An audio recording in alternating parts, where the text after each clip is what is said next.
कुछ दिन पहले एआईएमआईएम के अध्यक्ष असदुद्दीन ओवैसी ने भी मोदी सरकार पर बहुत गंभीर आरोप लगाए थे। ओवैसी ने कहा था कि सरकार मुस्लिमों की पहचान छीनना चाहती है। सुनिए जरा।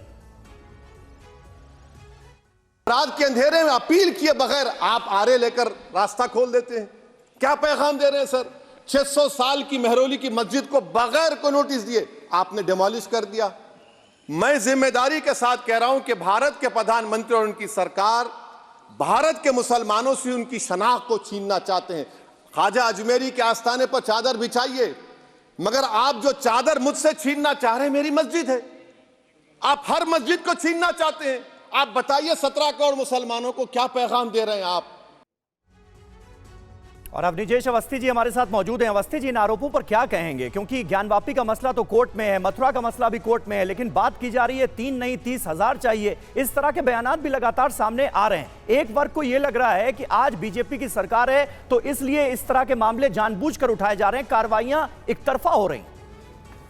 समीर जी, एक बात तो बड़ी साफ है कि 93 में ये पूजा बंद हुई थी, तब तक सारी चल रही थी जी। वर्शिप एक्ट आया था, उसके बाद बंद हुई। इनमें से कोई मौलाना नहीं बोला कि भाई क्यों बंद कर दी गई। मैं तब मानता ना ये गंगा जमनी तहजीब भाईचारा होता तब ये उस समय बोल रहे होते कि नहीं यहाँ पे पूजा होगी, क्या क्यों बंद कर दी गई। कोई नहीं बोला। आज इतने सालों तक लगातार इंतज़ार करने के बाद, वो भी कोर्ट के आदेश के बाद वहाँ पर पूजा शुरू हुई है। वरना तो यहाँ पर आप एक बात बताइए, कौन सा ऐसा जुलूस निकलता है जिसमें हिंदुओं की तरफ से किसी मंदिर से पत्थर फेंके गए हों? जी। एक उदाहरण नहीं मिलेगा आपको, एक उदाहरण नहीं मिलेगा। उसके बावजूद कहते हैं, बात बड़ी साफ सी है कि ये लोग वास्तव में भारत में रहने वाले मुसलमान जो है ना, मुस्लिम समुदाय, उसका बुरा कर रहे हैं। बिल्कुल सर, लगता है ऐसा जरूर है कि सब कुछ ठीक है, लेकिन ऐसे बयान जब आते हैं ना सामने, ये जरूर प्रोवोक करते हैं, ये जरूर उकसाने वाले बयान होते हैं। हमारे साथ धर्मगुरु भावना भी जुड़ी हुई हैं, उनका भी रुख करेंगे। भावना, आपने सुना, सबको सुना, जो भी पैनल में हमारे साथ जुड़े हुए, खास करके जो मुस्लिम पक्ष के लोग हैं, उनका ये कहना है कि साजिश हो रही है मुस्लिम वर्ग के लिए, और साजिशन जो इस तरीके की मस्जिद है या मजार है उस पर कार्रवाई होती है, जबकि सबके सामने है कि न्यायालय की पूरी प्रक्रिया के बाद, पूरे आदेश के बाद ही जो भी उचित कार्रवाई होती है वो होती है। इस पूरे आरोप पर आप क्या कहेंगी? देखिए, मुझे डॉक्टर राजेंद्र प्रसाद का एक कोट यहाँ पर याद आ रहा है कि सृजन की शक्ति विध्वंस की शक्ति से कहीं गुना ज़्यादा ताकतवर होती है। वो तोड़ते जाएंगे और वो तोड़ते तोड़ते जो उनकी नेगेटिविटी है ना, उससे वो खुद टूटते चले जाएंगे। तो कहीं ना कहीं पे चाहे शाहजहां की बात हो, चाहे मोहम्मद गौरी की बात हो, या फिर कुतुबुद्दीन ऐबक की बात हो, लगातार उन्होंने उस मंदिर को तोड़ने की कोशिश करी।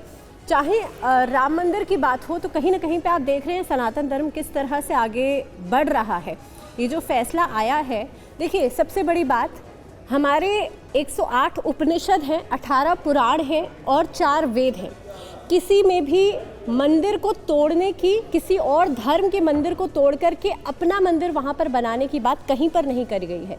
लेकिन जितने भी अगर आप मुस्लिम कम्युनिटी की बात करें या फिर जूडिज्म की बात करें या क्रिश्चियनिटी की बात करें, पीछे कितने सारे एग्जाम्पल्स ऐसे रहे हैं और आप कई सारे रेफरेंसेस और देख सकते हैं। टर्की में एक चर्च हुआ करता था जो बाद में जिसको मॉस्क बना दिया गया, उसके बाद उसे लाइब्रेरी बना दिया गया। उसके अलावा आप अफगानिस्तान में देखेंगे किस तरह से बुद्धा की मूर्ति को तोड़ा गया, वहां पर मॉस्क बनाया गया। तो ऐसे कई सारे रेफरेंसेस मिलते हैं हमें। ठीक है, इतिहास में बहुत कुछ ऐसा घटा है, लेकिन क्या वो सब कुछ पलटा जा सकता है? ये अपने आप में एक बड़ा सवाल है।